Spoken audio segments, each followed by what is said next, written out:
Majin stepping onto a flight, nervous but prepared. You've planned every detail. You've paid extra, not just for yourself, but for the silent partner who keeps you alive when anxiety tries to tear you apart. You're ready for turbulence, ready for strangers, ready for 3 long hours in the sky. But what you're not ready for is a storm in human form. A woman whose entitlement could turn one airplane cabin into a battlefield. This is the story of the day. My service dog's seat was almost stolen, and how a Karen learned that not all battles are hers to win. My name is Cole Mercer. My service dog is Buck, a 90-pound golden retriever whose heart is bigger than most people's patience.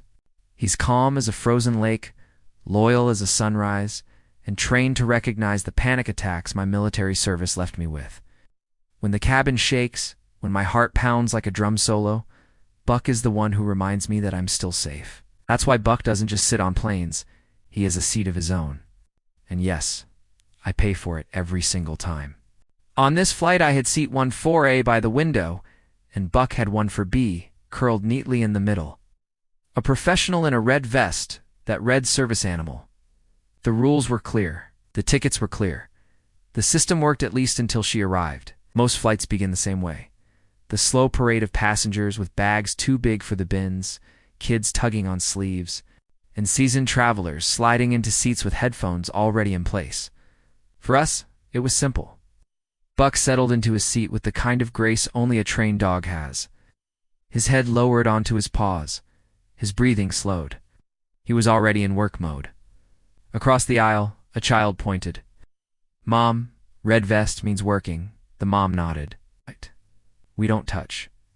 A man in a Cubs cap leaned over and grinned. "Buddy, I wish I had that kind of focus. Last time we hit bumps, I hugged a stranger." We all laughed. For a moment, the atmosphere was light, even warm. And then the temperature dropped. I heard her before I saw her. Her voice carried down the aisle, sharp and demanding, the kind of sound that makes every muscle tense before the words even register. She had a toddler on her hip, a purse the size of a carry-on, and an aura that screamed entitlement. Her name, I would soon learn, was Karen Stewart. She stopped dead in our row, eyes locking onto Buck as though he were an intruder trespassing on sacred ground. She jabbed a manicured finger toward his head and barked at the flight attendant trailing her. "What is that?" The attendant, Chloe, looked nervous, but steady. "That's a service animal, ma'am," Karen scoffed. "I don't care what it is. It's in my child's seat." I stayed calm, so my voice was steady, the way you speak when trying not to startle a deer or an explosive device. "Excuse me?" I said. "This is actually his seat. I purchased it for him." I held up both boarding passes, one for A and one for B, both with my name. The math was simple. 2 tickets, 2 seats, 1 man, 1 service dog. No mystery. But Karen wasn't operating on math. She was operating on entitlement. My son needs a seat. He's not sitting on my lap for 3 hours. The dog can go on the floor. "No, he can't," I replied firmly. "He's too large. It would block the aisle, which violates FAA regulations, and that's why I bought him a seat." I said the magic words, FAA regulations. Normally that shuts arguments down, but Karen wasn't normal. She took a step forward, preparing to shove her toddler onto Buck's sleeping body. I shifted, creating a human barrier. While Buck subtly moved his paw against my shin, his trained block, his way of saying, "I've got you." Passengers began chiming in. Cubs cap. "Ma'am, that dog's more polite than most people." Another woman. "Lap child means lap. That's your seat." But Karen wasn't done. Her face turned red. Her voice rose. She declared the situation a medical emergency. "I'm allergic," she gasped, hand to chest. "My throat is closing. I can't breathe." It was a performance worthy of an opera. Passengers shifted nervously. Chloe looked terrified. For a moment, it seemed like she might succeed. But the cabin wasn't buying it. A woman across the aisle raised an EpiPen. I have real allergies. If I felt my throat close, I'd move first and jab second. "Please take the new seat, ma'am." Karen froze. Her act was crumbling. The sympathy she had tried to steal evaporated. That's when Maria arrived. A senior flight attendant with decades of patience etched into her posture. She scanned the scene, the entitled woman, the crying child, the sleeping service dog, the bottlenecked aisle, and with a smile that didn't quite reach her eyes, she said, "Ma'am, Our policy in the event of an allergy is to relocate the passenger with the allergy. We have an open seat for you in row 18. It was the perfect solution. Logical, compassionate, by the book. But Karen wasn't after solutions. She wanted submission. "No," she snapped. "I paid for this seat. He should move. The dog shouldn't even be on this plane." Maria's smile tightened.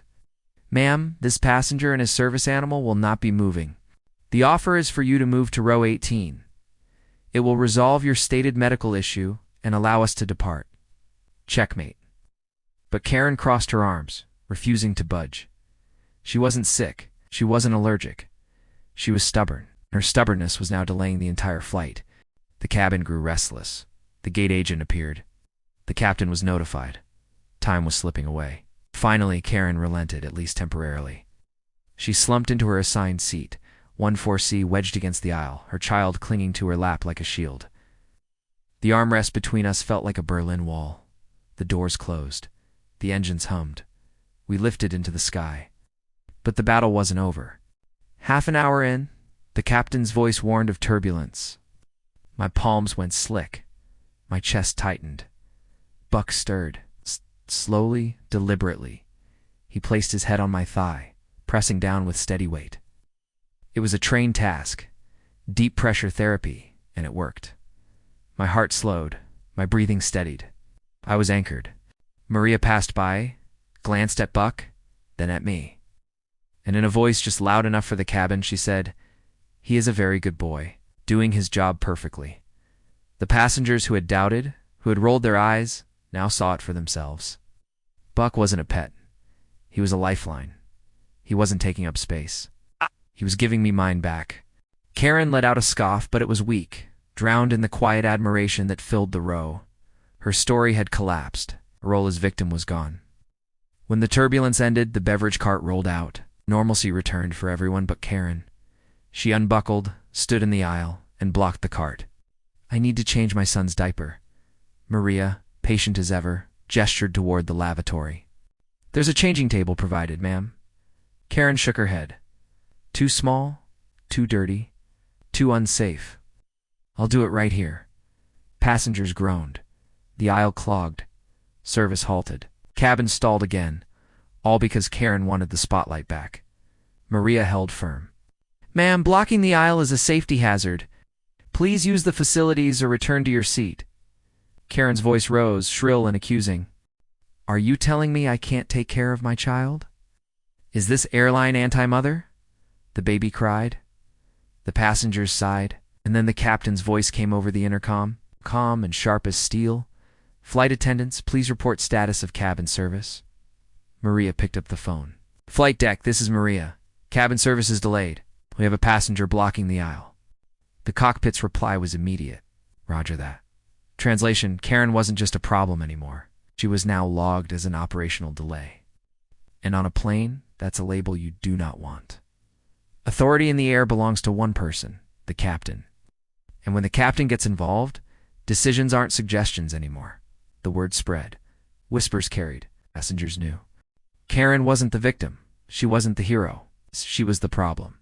And with that realization, the power shifted. No one was on her side anymore. The sympathy she craved had turned into silent judgment. She had lost the crowd, lost the crew, lost the fight. Meanwhile, Buck, my rock, my anchor, my silent guardian, stretched out, sighed deeply, and fell back asleep. Because for him, there was never a fight. It was only duty. The flight continued, the cabin calm again, the storm contained. Karen fumed quietly in her seat, her fire reduced to smoke. And I sat there, hand on Buck's head, reminded once again that true strength doesn't shout, doesn't demand, doesn't force. Sometimes true strength simply lays its head on your lap and reminds you to breathe.